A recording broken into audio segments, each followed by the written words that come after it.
Jean, chez Pickleball Lévis, en compagnie de Éric Bissonnette, notre entraîneur en chef pour les deux centres. Donc, dans une capsule précédente, on a commencé à parler des calibres, les cotes. Personnellement, je suis un peu perdu dans tout ça. On connaît les calibres, donc débutant, avancé, intermédiaire, expert et tout ça. Éric, peux-tu nous faire le ménage de tout ça, là?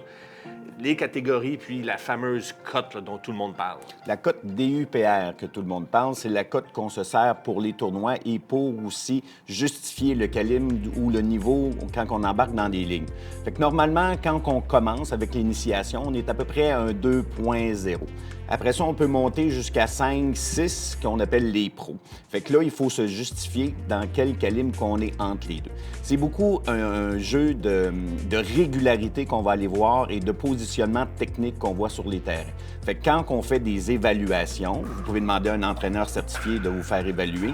En vous faisant évaluer, on va évaluer le nombre de coups que vous êtes capable de faire. Exemple, en dink, en volée, en service réussi. C'est toujours des pourcentages de réussite. Fait que plus le calibre est élevé, plus on va aller chercher une cote qui est supérieure, puis plus on va pouvoir aller jouer dans une ligue ou dans un tournoi avec le vrai calibre qu'on est supposé être.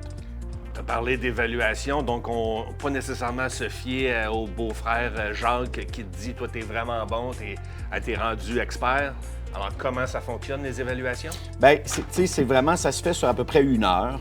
Fait qu'un 3/4 d'heure, 1 heure que vous passez avec un entraîneur. Fait que lui, il part par la base. Fait qu'on va voir vraiment le coup, le dink, la volée. Après ça, la régularité sur le nombre de services réussis. Tu sais, est-ce qu'on a réussi 5 ou 6 sur 10 ou 8 sur 10 ou 10 sur 10? Après ça, même au niveau du dink, on peut mettre un peu plus de pression, un dink qui est plus agressif. Fait que ça, c'est ce qui fait que la cote va évaluer entre un 2.5, un 3, un 3.5, un 4. Puis vraiment, la régularité des coups, c'est très, très, très important. Parfait. Et comment, à ce moment-là, je peux évoluer ou élever mon niveau de jeu et changer ma cote? As-tu des conseils? Bien, tu sais, quand on arrive en ligne, moi, je dis toujours, faut pratiquer le 3e coup qui est très important. Fait que la régularité, non seulement toujours frapper fort, mais se concentrer sur vraiment la technique ou le QI pickleball, qui est vraiment de ralentir le jeu, tu sais, puis d'avoir vraiment une belle régularité sur les coups qu'on fait. Et essayer de faire le moins d'erreurs possible, c'est toujours la solution.